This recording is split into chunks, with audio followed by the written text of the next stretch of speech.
Profe, tiene el micrófono apagado.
Hola, Ahora sí se le escucha, profe. ahora sí. Hola, profe. Buenas tardes, Hola, profesora. Buenas tardes, profe.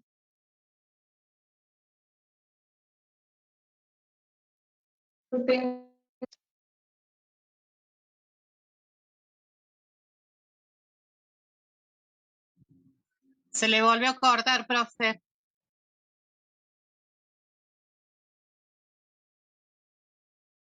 ahí está. Ahora sí. El problema es que en la computadora no puedo usar los parlantes. Entonces, pero en la compu tengo la clase. Entonces, bueno, primero quiero decirles buenas tardes, ¿cómo están? Eh, lamento Tarde, los profe. problemas y eh, ustedes me dicen si se corta, si no me escuchan, me lo pueden decir. Pero ahí por fin escuché una voz. ¿Sí?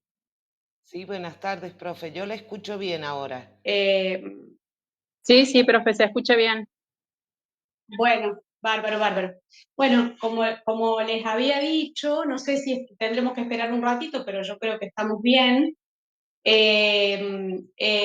Tenemos para ver hoy la clase de microbiología, ¿sí? Para ver una parte de, vamos a tratar de darle, cuando vea que es algo como que está bastante aburrido, pero sí quiero llegar a lo fundamental para que les quede claro de lo que habíamos hablado del concepto de biopelícula o de biofilm. Es muy importante que lleguemos a ese concepto. Entonces vayamos. Nociones básicas de microbiología. Bacterias, virus y hongos, ¿no? Bueno, yo les voy a pasar este archivo después. Eh, en la definición de qué es la microbiología, es el estudio de organismos y agentes que son demasiado pequeños para poder ser observados con el ojo humano. Y entonces nos da que por un microscopio óptico, esta es el ojo humano, después la del microscopio óptico, pero con el microscopio óptico recién vamos a poder ver bacterias, hongos y virus, ¿sí? Por el microscopio. Según por el tamaño que tienen. Esto es una cuestión histórica de cómo cómo se fue desarrollando el estudio de la microbiología y se fue descubriendo desde las bacterias hasta saber que tenían una información genética como el ADN. ¿no? ¿Y qué pasa? En la microbiología, que lo hemos visto tantas veces o les hicimos repasar a nuestros hijos en la escuela, tenemos las células eucariotas, y quienes tienen las células eucariotas, las plantas, los animales y los hongos, y las células procariotas las tienen las bacterias y la archaea. En realidad lo que vemos acá es las bacterias. Pero, ¿qué significa? En la procariota no tenemos, ya ahora lo vamos a ver, no tenemos núcleo. En cambio, en la eucariota hay un núcleo. Entonces las bacterias no tienen ese núcleo. Y acá vemos la célula procariota, las bacterias, cómo pueden ser sus formas. Así es como uno, si encontró un estafilococo, por ejemplo, que es un coco, a ver, para darles algo práctico, en un análisis de orina, en el laboratorio de bacteriología, uno tiene una placa, que es una placa redonda de vidrio, que se llama placa de Petri, con un medio de cultivo. Ahí ponemos una ansada, que son 5 microlitros, muy poquito de orina, y eso después se despliega, se siembra en la placa, se le llama sembrar.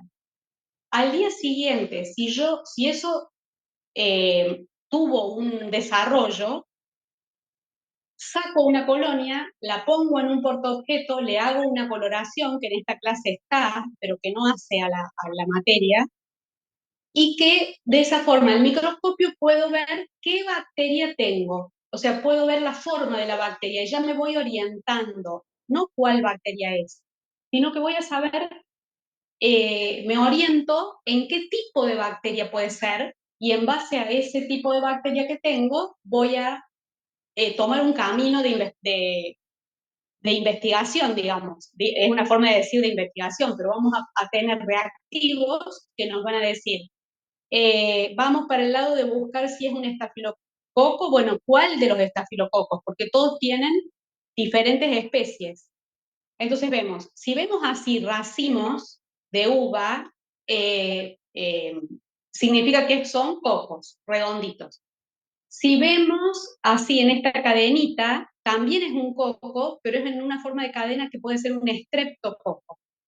Si vemos estos bastoncitos, son bacilos, estos se llaman vibrios y estos espirilos. Pero los que más encontramos son los bacilos, que son los gram negativos, los más virulentos, digamos, y estos otros. No se hagan problema, es para tener una noción de la microbiología. Acá tenemos el esquema de cómo es la estructura de una bacteria, la estructura bacteriana, y tenemos que saber que tiene la cápsula, que yo les decía, cuando es una espora, tiene esta cápsula que es con la que puede vivir adentro de esa cápsula miles de años. Entonces es diferente cuando sale de su forma esporulada y pasa a forma de bacteria vegetativa, que es mucho más lábil y que la podemos eliminar con métodos más sencillos. En cambio, de la única forma que elimino la espora con esta cápside es con un método de esterilización. Si yo tengo un método de desinfección de alto nivel, que se llama así para poder usarlo en el gabinete, y es una forma más barata de que no tengo que tener un equipo de esterilización, directamente con un Tupperware compro una solución, que yo les voy a dar la clase de desinfección de alto nivel, pero ¿qué pasa? Solamente vamos a eliminar bacterias vegetativas. En cambio, para yo eliminar una espora que puede haber tenido el paciente, que es patógena, la única manera es a través de la esterilización, porque con la esterilización, con el vapor, que es a alta temperatura, y con una presión que le aplica el autoclave, o si no, con la temperatura alta de la estufa de esterilización, vamos a lograr que desaparezca, que eliminar esa espora. Primero pasa a bacteria vegetativa y después eliminamos la bacteria vegetativa. Todo eso lo hace el método, mientras está en funcionamiento el método de esterilización, el ciclo de esterilización. Bueno, acá nos da las células procariotas, cómo es la estructura, que tienen pared celular, membrana plasmática, un nucleoide que no llega a ser un núcleo, y algunos ribosomas y alguna hilito de ADN. Y acá están los elementos que tiene obligados, que tiene la membrana plasmática, el citoplasma, que recuerdan que es lo que está por dentro de la membrana plasmática, el nucleoide y el ribosoma. Eso no nos hace tanta falta saberlo, sí tenemos que comprender el tema de qué se trata la bacteria y de qué se trata la bacteria vegetativa y de qué se trata la bacteria esporular. Siempre vamos a volver sobre esto cuando veamos los métodos. La pared celular bacteriana es la capa rígida que se encuentra justo por encima de la membrana plasmática. Es rígida. Su principal componente es el péptidoglicano. Le otorga la forma característica a la bacteria, como balada, protege frente a la lisis osmótica. ¿Qué es la lisis osmótica? La lisis es romper, y ósmosis, no sé si se acuerdan del concepto de ósmosis, que si nosotros tenemos un cubo de vidrio que tiene agua y en el medio una membrana de celofán, a una parte de la membrana para allá le ponemos mucha azúcar. Y del otro lado no quedó nada, tenía solamente solución de agua, tenía agua nada más. Entonces, ¿qué va a tratar de pasar? El azúcar va a tratar de pasar a través de la membrana para donde hay agua, porque se va a sentir, se dice que está como saturado. Estoy yendo un poco por las ramas, pero les quiero explicar. Dice que la función de la pared bacteriana es protegerse de la lisis osmótica. ¿De qué? Por un gradiente de concentraciones que haya en el medio donde esté la bacteria, se rompa la pared como si fuera una membrana y pase lo que haya del otro lado. ¿Sí? Es como si hubiera azúcar del otro lado. Fue por eso que yo les expliqué cómo sería el concepto de ósmosis. Defiende frente a sustancias tóxicas, la pared bacteriana, y alberga componentes que contribuyen a la patogenicidad. O sea, que todo lo patógeno que tenga la bacteria va a estar en esta pared.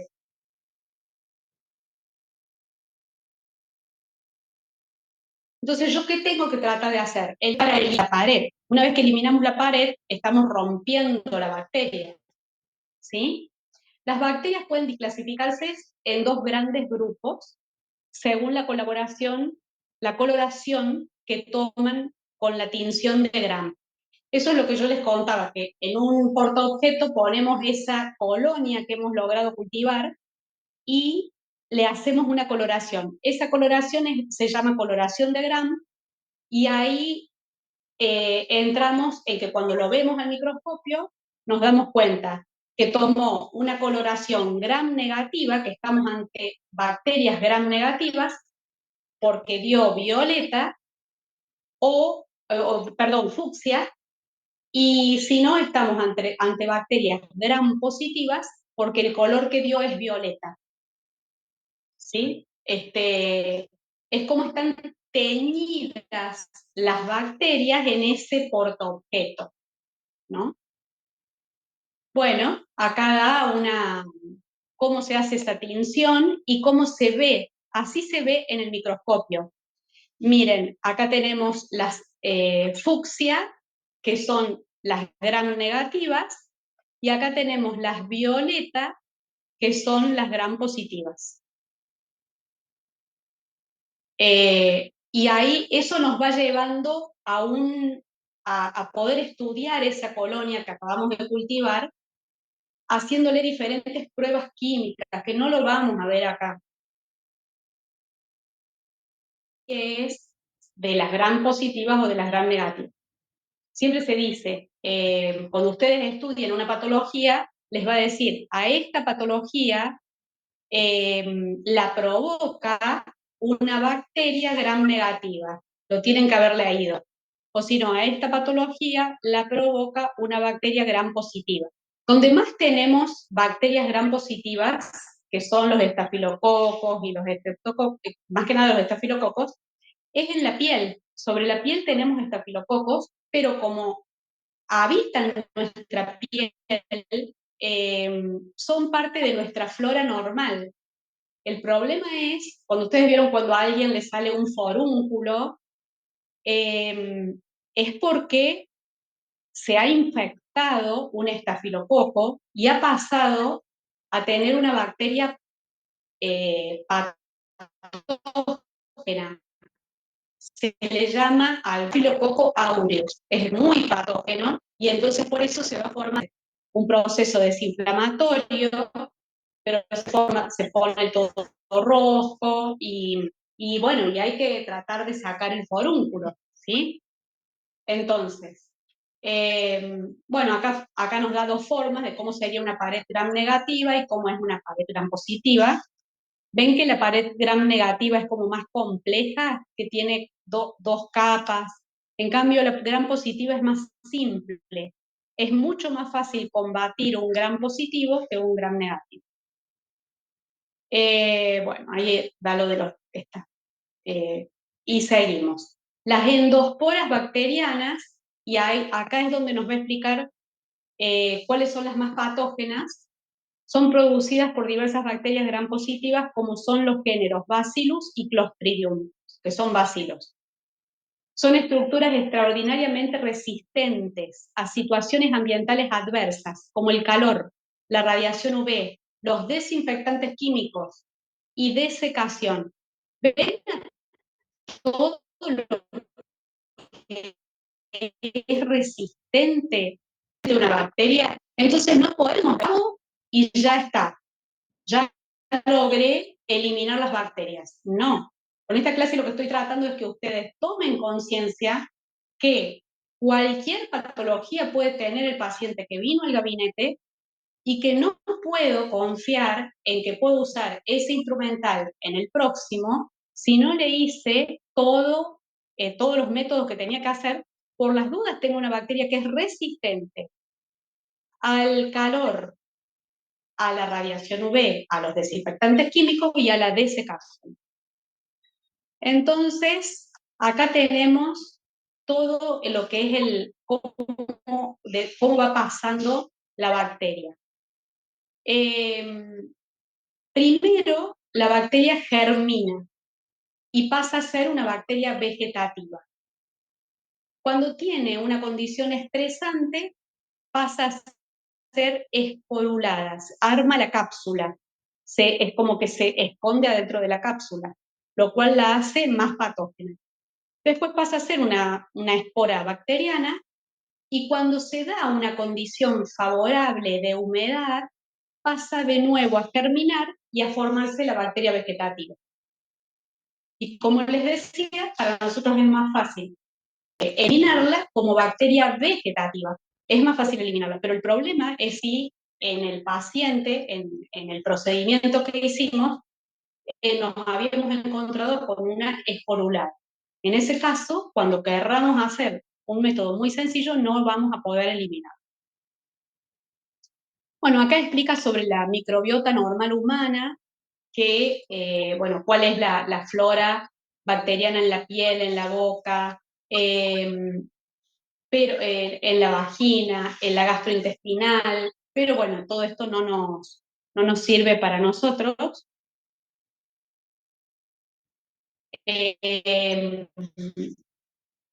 Sí, porque toda la bacteriana a todo lo que lo que forma como una familia de las bacterias. Y como les dije, tenemos el nombre de la bacteria y la especie. La especie de microorganismo de mayor predominancia depende de la zona a evaluar.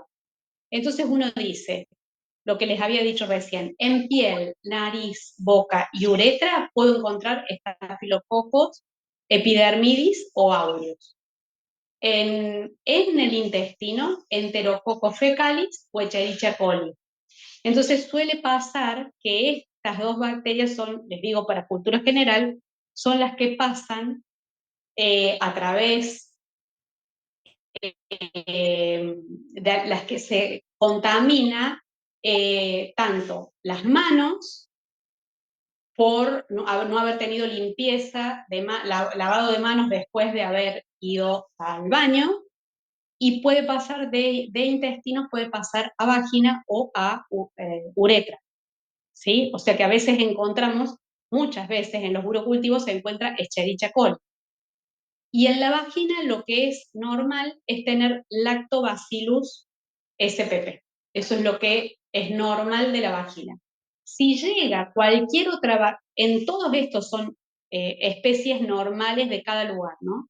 Lo que pasa es que después, cuando hay un problema de una infección, cuando tenemos una infección urinaria, una infección intestinal, cambian y dejan de ser saprófitas, se le llama, porque viven normalmente en el organismo, y pasan a ser patógenas, ¿sí? Entonces, si eso es lo que también le cambia el pH a la vagina, si de un Lactobacillus spp es invadido por una cuestión, no se dieron las condiciones de siempre, a lo mejor hizo mucho calor, usaron ropa y demás, y pasamos a otras bacterias que sí son patógenas para las vaginas. ¿Sí? Bueno, en una pregunta 1 pide colocar cada estructura. ¿Dónde va el ribosoma, la endospora? Eso es según si nosotros hubiéramos visto todo lo otro anterior, para ver la diferencia entre elementos obligados y elementos facultativos. Pero a eso no lo vamos a ver ahora. Sí es importante que sepan lo que expliqué de la pared celular, y eso sería. Después, en la pregunta 2, ¿todas las bacterias producen esporas? No, únicamente algunas especies de bacilos, género Bacillus y Clostridium, y de cocos, el género Sarcina. Entonces, hay que ver cuáles son las bacterias que producen esporas, que yo les decía que son las más patógenas.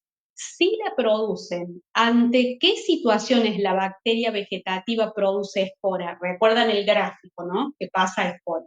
Se produce la esporulación cuando la bacteria sensa situaciones que comprometen su viabilidad, como son altas temperaturas, escasez de nutrientes, pH extremos.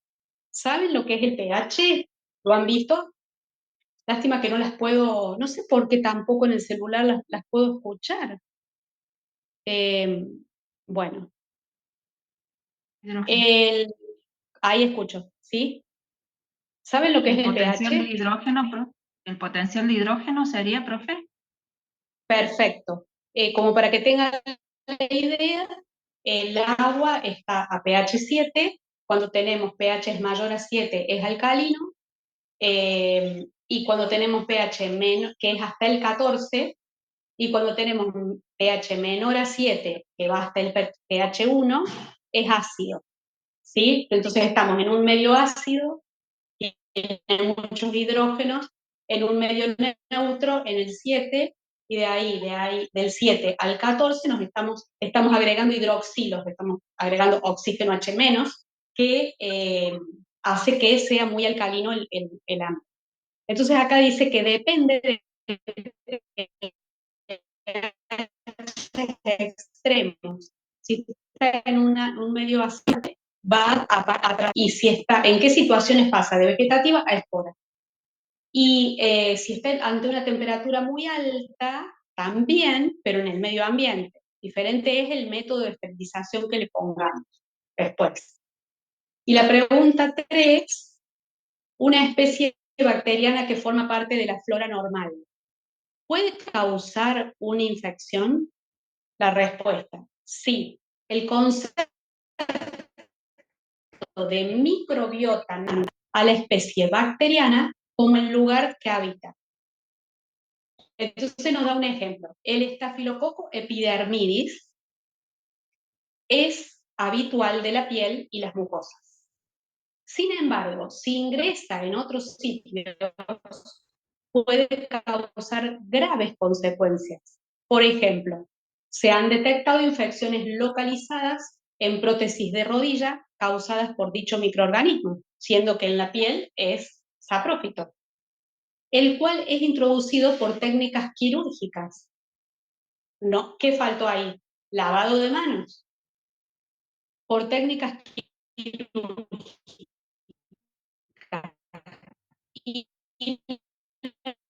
adecuadas. Deficiente, manipulación de la prótesis antes de llegar al quirófano y contaminación de elementos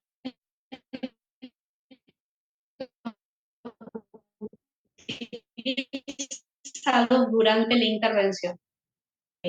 Ahí nos cuenta que si yo esterilicé un instrumental y luego ninguna barrera de acondicionamiento, vamos a ver el acondicionamiento con qué puede ser, les había contado en cada...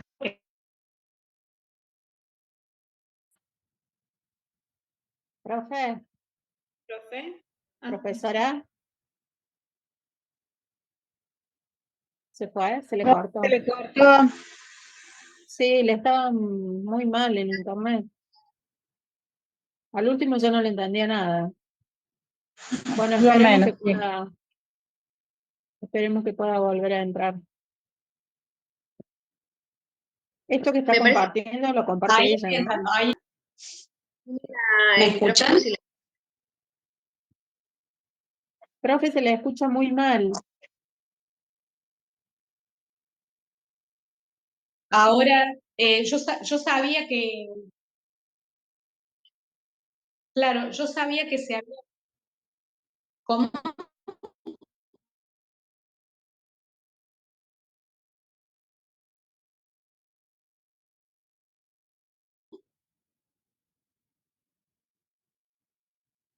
Escucho entrecortado, a ver ahí en el chat.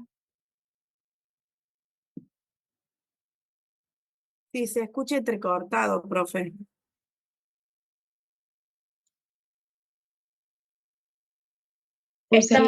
Se corta mucho. Sí, y además estoy viendo como... ¿Cómo? Sí. Vamos a intentar seguir. Pero lo que pasa es que además siento como un temblor, acá un ruido raro. Me disculpan que me voy a ir a fijar a ver qué pasa. Si hay, no sé si es no sé por qué hay un ruido. Sí, chica, no sé si soy yo o veo como que se prende y se apaga la lucecita ahí o soy yo. No, se prende y se apaga, sí. Se ve como que se prende y se apaga. Tal cual. Sí.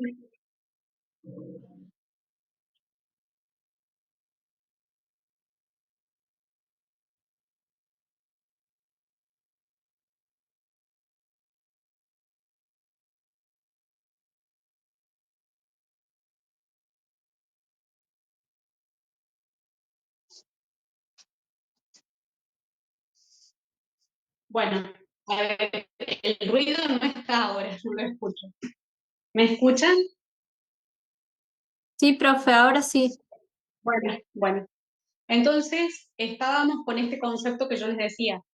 Si manipulamos un instrumental que lo sacamos del autoclave o de la estufa de esterilización, sin haberle puesto antes un envoltorio, le estamos poniendo nuestros Staphylococcus epidermidis en el instrumental. Entonces, ¿de qué nos sirvió lavar y demás si para llevarlo desde la estufa hasta al gabinete donde va a estar el paciente o hasta el sillón donde está el paciente, tuvo la posibilidad de contaminarse? Por eso es que tenemos que usar un envoltorio que se llama pouch papel grado médico, todo lo vamos a ver, lo vamos a ir viendo. Pero ténganlo en cuenta ustedes para cuando vayan al odontólogo y, y vean que viene con una bandejita, con todo el instrumental, desde la cocina, desde algún lugar, a atendernos. Entonces decimos, no, ¿cómo puede ser? Qué bueno que un odontólogo venga y abra delante mío el pouch, el envoltorio en el que esterilizó lo que va a usar, ¿sí? A veces he encontrado también que traen una bolsita de nylon que está sellada. Esa bolsita de nylon tampoco es un envoltorio para esterilizar. Es porque a lo mejor lo lavaron y para dar una impresión de que traen algo cerrado, lo traen en la bolsita de nylon. Pero tampoco es un envoltorio papel grado médico, ¿sí? Bueno, entonces es importante también que en cualquier centro de salud que nos atendamos, veamos que todo lo que usan para una herida nuestra, para lo que fuere, la verdad que en una cirugía no podemos ver porque estamos anestesiados, pero que todo esté previamente envuelto, acondicionado y que haya pasado por un método de esterilización. Y es muy importante la conciencia de ese personal de salud para lavarse las manos entre procedimientos. Es fundamental. El lavado de manos, tenemos el día del lavado de manos es el 4 de mayo, que en todos los lugares se trata de hacer hincapié, en todos los lugares de sanidad, y tiene, bueno, conocer bien los 8 pasos para el lavado de manos, y lo que se hace en los hospitales es ir a cada servicio a ver en cada momento del lavado de manos, fulano de tal si lo cumplió. O sea, lo ven entrar al servicio, que está por entrar a una habitación, y se fijan hay una persona observadora de eso. Y de ahí se sacan estadísticas. ¿Cuánto cumple cada servicio con el lavado de manos? Entonces se los digo porque nosotros lo tenemos que hacer igual. Ustedes le abren la puerta al paciente y ahí ya están tocando el picaporte. Entonces, antes de empezar a atender al paciente y antes de ponerse los guantes, se tienen que lavar las manos con el lavado que corresponde. Es un lavado que no es un lavado así nomás, sino que es el de los 8 pasos, hasta el codo, tratamos de lavar bien los nudillos, entre los dedos, o sea, tenemos que revisar bien cómo es el lavado de manos, que muchas ya lo deben saber. Bueno, las células eucariotas que tienen otro sistema celular, pero nosotros acá no tenemos células ni de plantas ni de animales, sí las de humanos. Entonces, ¿qué tienen? Núcleo. Tienen una contención, que el núcleo lo que hace es que contiene la información genética de la célula. Esta célula es muy inteligente. Al igual que la célula procariota, las células eucariotas tienen membrana plasmática, citoplasma, que es lo que va adentro de la membrana, ribosomas, que tienen el material genético de ADN, cilios y flagelos, que son los que les permiten moverse, ¿sí? Entonces después nos muestra que la célula eucariota puede ser un hongo también. No lo vamos a ver a eso, pero a ustedes nos vendría bien por el tema de... Lo que pasa es que es muy difícil aprender sobre hongos. Son eucariontes aerobios, aerobios significa que dependen del oxígeno para vivir. Presentan pared celular cuyo componente característico se llama quitina. Así se llama la pared celular de un hongo. Su estructura principal es el talo o cuerpo. Vieron que son, siempre que uno ve, no sé si han visto, grupos de hongos, son todos como si fueran ramas una arriba de otra. Carecen de clorofila, la nutrición la efectúan mediante la secreción de enzimas que digieren la materia orgánica antes de ingerirla y secretan además sustancias bacteriostáticas y bactericidas, como el penicillium, que es con el que se hace la penicilina. Y las infecciones con hongos se denominan micosis o infecciones fúngicas. Bueno, acá nos muestra como puede ser cómo podríamos ver un hongo en una placa de Petri. Esto es una placa de Petri y así veríamos una colonia de hongos. Ven que son muy grandes, nada que ver con lo que era la de una bacteria, ¿no? Bueno, pero acá hay levaduras y estos son mohos.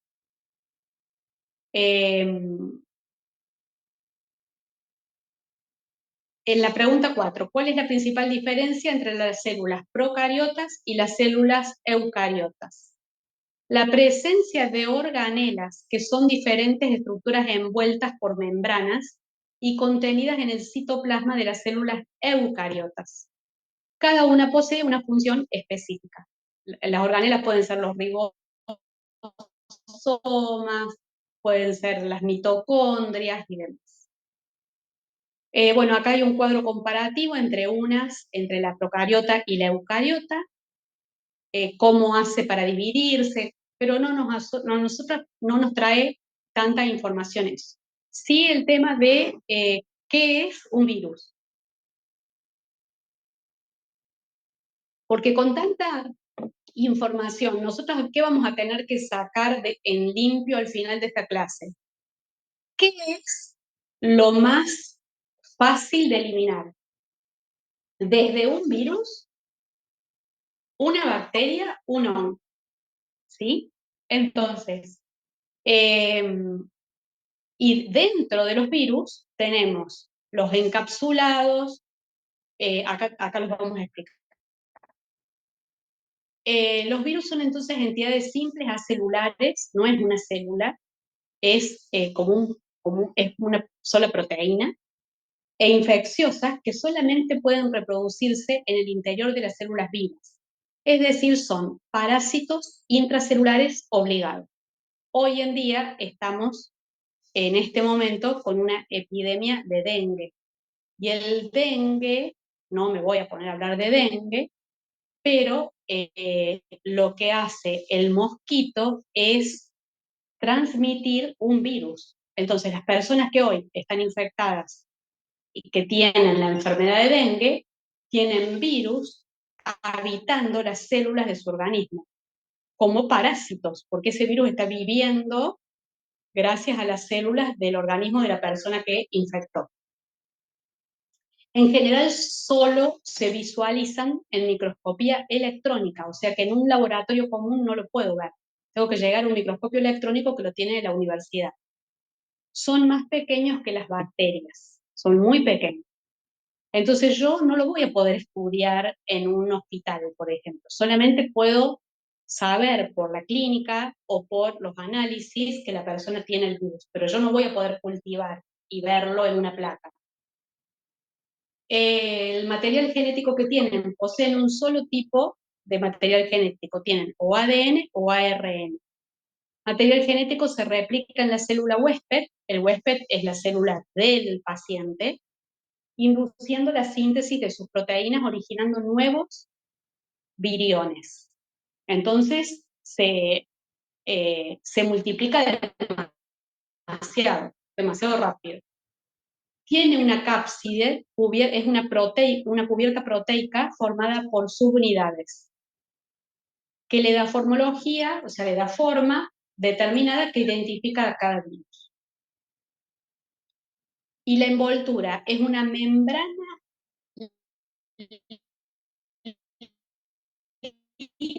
proteica. Eso es bueno saber. ¿Por qué nos viene bien saber esto? Porque cuando nos vamos a dar el lavado de instrumental, nos vamos a dar con que usamos un detergente que tiene 3 enzimas. Y las enzimas rompen lípidos y proteínas. Y además rompen azúcares. Entonces piensen, si la membrana del virus es lipoproteica, voy a estar bajando mucho la carga que tenga ese instrumental del virus, gracias a ese detergente trienzimático. Entonces, la membrana lipoproteica que envuelve la cápside protegiéndola, y puede estar o no esa membrana. Si no está, es más débil el virus. Bueno, acá muestra las formas de los virus, Y la pregunta 5. ¿Un virus puede ser visto con un microscopio óptico? No, ya que el poder resolutivo de este tipo de microscopio no alcanza para observar estructuras tan pequeñas como los virus. Se debe utilizar microscopios electrónicos.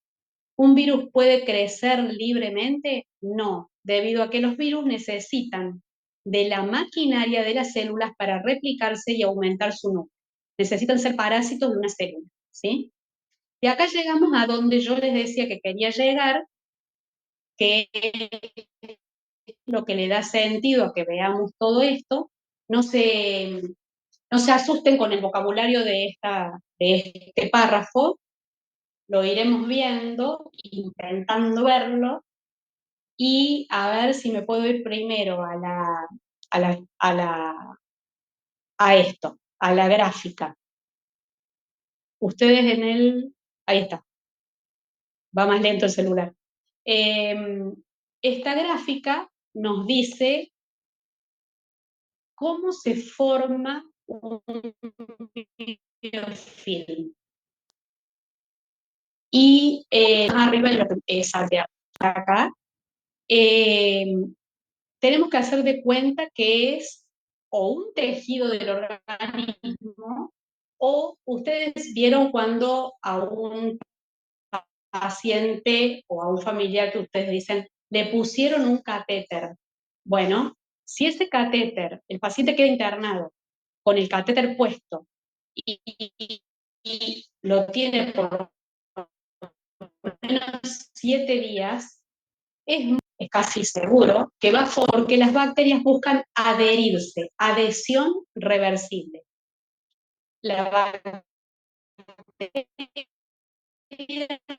se adhiere a este plástico del polímero, que está formado por polímeros del catéter, o a un tejido nuestro, donde encontró un lugar donde empezar a anidar y adherirse. Puede ser reversible, que significa que en algún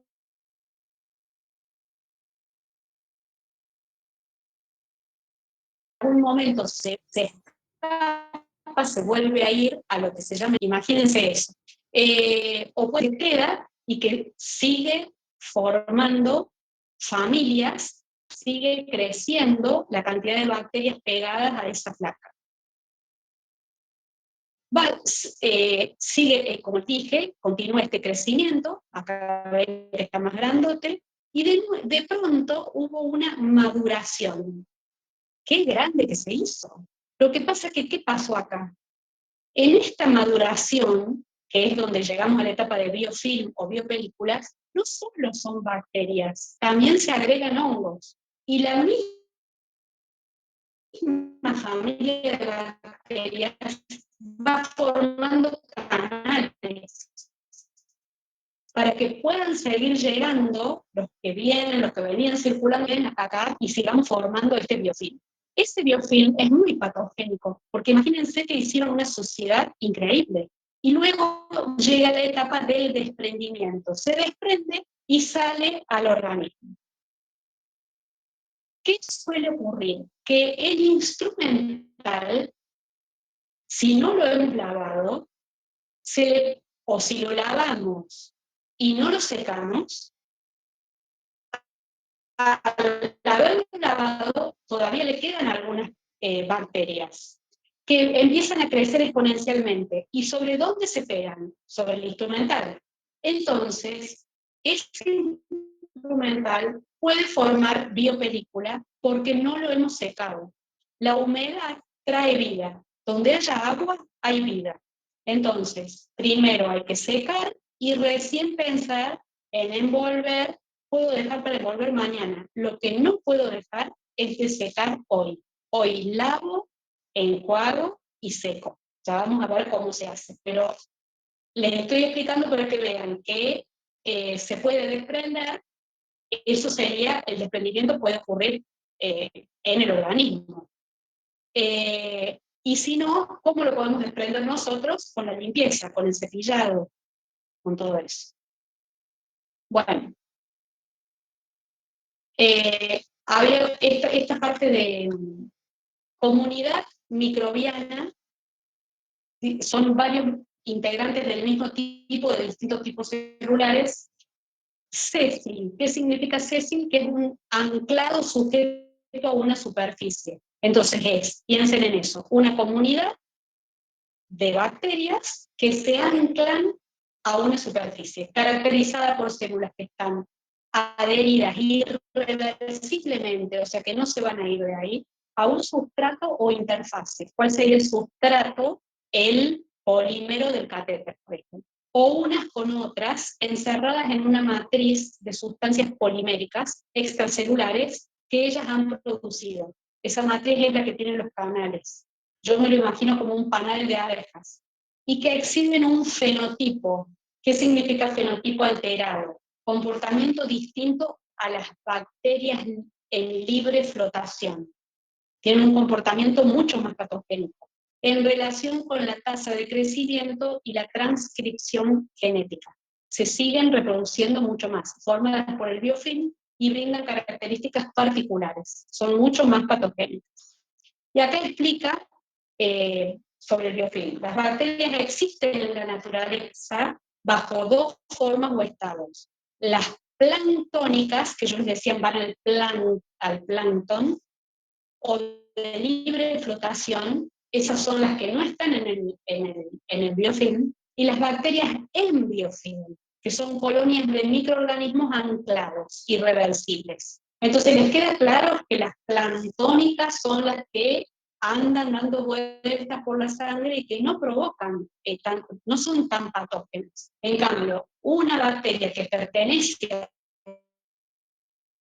un biofilm pertenece a esa comunidad armada y está anclada. Una muy pequeña fracción de las bacterias se halla en forma de libre flotación, la mayoría de ellas en calidad de biofilm. Los biofilms se crean cuando las bacterias libres flotantes perciben una superficie, se adhieren a ella y a continuación elaboran señales químicas para coordinar diferenciación y formación de estructuras, incluyendo el desarrollo de una cubierta polisacárida protectora. O sea que además agregan a este biofilm azúcares. Los biofilms bacterianos representan una estrategia de supervivencia procariota, o sea que siguen superviviendo gracias a toda esta maquinaria. Pero nosotros tenemos que encontrar la forma de eliminarlos. Esto, otras coloraciones de interés no lo vemos, porque es una coloración que es para la tinción ante una tuberculosis que no tiene nada que ver con nosotros. Se llama tinción de Sil-Nielsen, pero nosotros no lo vemos. Bueno, ahora si pudiera escucharlas, me gustaría que me digan si les quedó algo claro sobre la microbiología. Voy a... Profe, hola, buenas tardes. ¿Me escucha? Eh, ¿Las puedo escuchar? Hola, profe, ¿me escucha?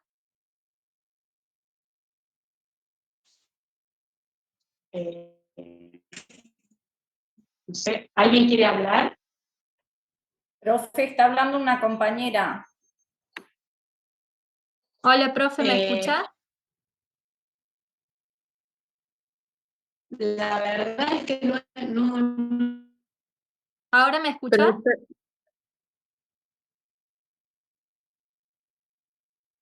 Graciela Matos, o Matos Sí, Graciela. sí, estaba por decirle si podía. Bien, bueno, ahí me pongo los auriculares.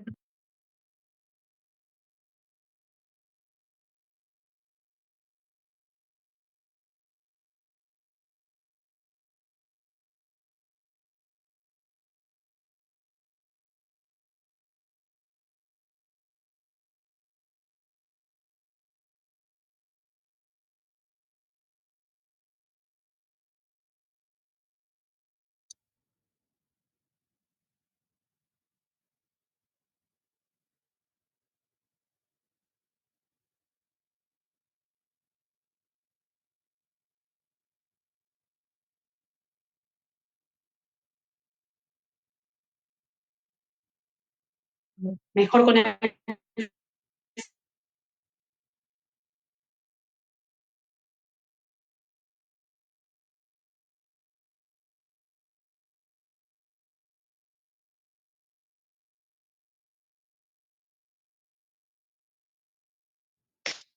el archivo y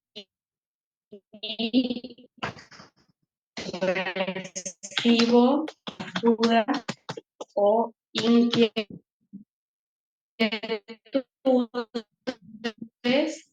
Se le escucha entrecortado, profe.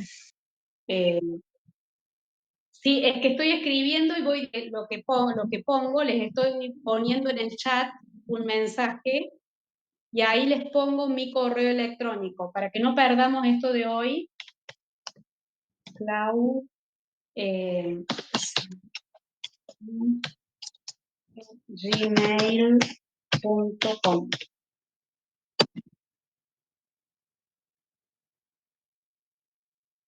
Ahí estaría. Entonces, bueno, no sé cuánto lo lamento, me encanta un poco más. Ahora recién a vos te escuché bien, pero al anterior nada, todo entrecortado.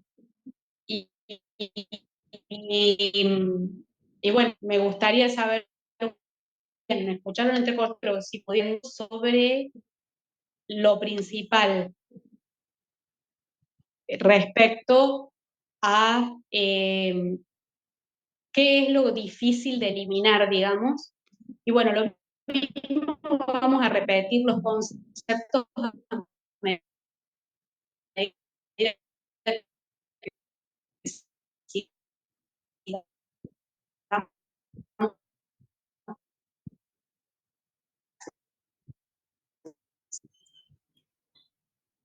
a mí me parece, ¿sí? Ahí dice, lo leemos para...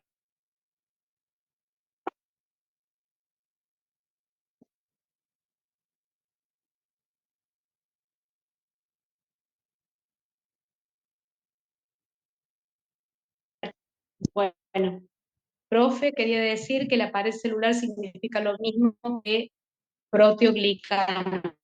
Sí, se me fue el pared en las bacterias. Lo vimos con el profe Negri, que la penicilina rompe esa pared. Bárbaro, re interesante, interesante. Lo que pasa es que la penicilina es, como dijimos, es un hongo y logra romper esa pared, que es la pared bacteriana.